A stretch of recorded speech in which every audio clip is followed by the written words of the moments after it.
हम आरंभ में चलें और देखें कि बाइबल इसके बारे में क्या बताती है कि ये कैसे आरंभ हुआ। आकाश और पृथ्वी को बनाया। परमेश्वर ने अंधेरे को एक तरफ किया और कहा उजियाला हो। उसने उजियाले को दिन कहा और उसने अंधेरे को रात कहा। पहला दिन हो गया। करने के लिए एक अंतर बनाया। उसने उस अंतर को आकाश कहा। दूसरा दिन हो गया। स्थान पर इकट्ठा किया और सूखी भूमि दिखाई दी। उसने सूखी भूमि को पृथ्वी कहा और इकट्ठे हुए पानी को समंदर कहा। तब उसने घास, अनाज के पौधे और पेड़ बनाए। तीसरा दिन बनाई। उसने दिन के लिए सूर्य, रात के लिए चंद्रमा और सभी तारे बनाए। चौथा दिन हो गया। तैरने के लिए मछलियां और आकाश में उड़ने के लिए पंछी बनाए। फलों फूलों उसने उनसे कहा संसार को संगीत और पानी में झपझपाने की आवाजों से भर दो। पांचवा दिन हो गया। जानवर बनाए। उसने खेतों के जानवर, जंगली जानवर और जानवर जो भूमि पर रेंगते हैं को बनाया। अभी केवल एक और चीज बनानी है। परमेश्वर ने कहा सब चीजों से विशेष अभी केवल एक और चीज बनानी है। परमेश्वर ने आदमी और औरत को उसके स्वरूप में बनाया। फलों फूलों उसने कहा संसार पर अधिकार रखो। मछलियों, पंछियों और जानवरों की देखभाल करो। छठवां दिन हो गया। जो बनाया था उसे देखा, ये बहुत अच्छा है उसने कहा। इस तरह सातवां दिन उसने विश्राम किया और उस दिन को विशेष बनाया। सातवां दिन हो गया। आदम और हव्वा एक सुंदर बाग में रहते थे जो परमेश्वर ने उनके लिए बनाया था।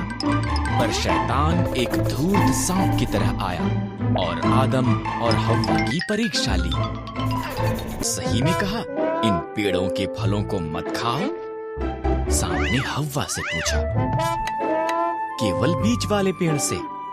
हव्वा ने जवाब दिया अगर हम इससे फल खाएं तो हम मर जाएंगे। सांप ने कहा यहाँ पर एक कारण है कि क्यों परमेश्वर नहीं चाहते कि तुम इस पेड़ से खाओ। अगर तुम खाओगे तो तुम उसके जैसे बन जाओगे। जो वो जानता है तुम भी जानोगे। उसने कुछ आदम को भी दिया जो उसके साथ था। उसने भी इसे खाया और एकदम से उन्होंने वो जाना जो उन्होंने पहले कभी नहीं जाना था। वो ये कि वो नंगे थे। उन्होंने अपने आप को ढकने के लिए पत्तों को जोड़ जोड़कर सिल लिया। उन्होंने पहले कभी भी डर और शर्म को महसूस नहीं किया था, इसलिए वो जानते थे कि कुछ गलत हुआ है। वाह! परमेश्वर ने आवाज दी। हम छिप रहे हैं। आदम ने कहा हम नंगे हैं। तुम इसलिए ये जानते हो क्योंकि तुमने उस पेड़ से खा लिया है। परमेश्वर ने गहरी सांस ली। तब आदम ने हव्वा को दोष दिया और हव्वा ने सांप को दोष दिया। सांप तू पेट के बल चलेगा। एक स्त्री का पुत्र तुझे हराएगा। हव्वा संतान पैदा करना कठिन होगा। आदम अन्न उगाना मुश्किल होगा।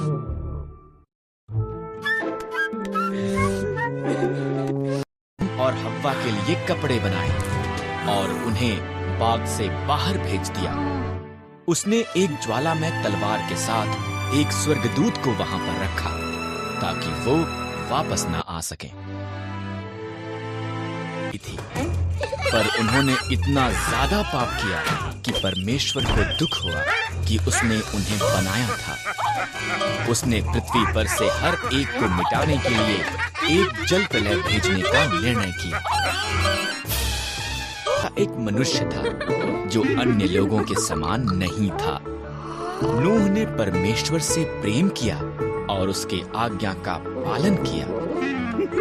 परमेश्वर ने नूह और उसके परिवार को जल प्रलय से बचाने का निर्णय किया, के बारे में सावधान किया। उसने उसे एक नीची छत, 3 कोठरियों, एक आकारिता में नूह ने इसका निर्माण किया। परमेश्वर ने नूह को प्रत्येक जानवर की किस्मों में 2-2 करके लेने को कहा, एक नर, एक नारी। तब नूह, उसका परिवार और जानवर जहाज के अंदर गए। परमेश्वर ने द्वार को बंद कर दिया। 40 रात तक बारिश आती रही। पानी आकाश से गिरा और समुद्रों और झीलों से भी ऊपर आया, यहाँ तक कि सबसे ऊंचे पहाड़, नूह, उसका परिवार और सभी जानवर बाढ़ के जल के ऊपर तैरते जहाज में सुरक्षित थे। परमेश्वर एक पल के लिए भी नूह को भूला नहीं था। पानी सूखने लगा। जहाज अरारात पहाड़ पर ठहर गया। नूह ने एक कबूतरी को भेजा। जब वो वापस नहीं आई, तो वो जान गया कि अब सब सुरक्षित थे। परमेश्वर ने उन्हें बाहर आने के लिए कहा। उसने आकाश में एक इंद्रधनुष को वादे के रूप में रखकर कहा कि वो कभी भी पूरी पृथ्वी को जल प्रलय द्वारा दोबारा नाश नहीं करेगा।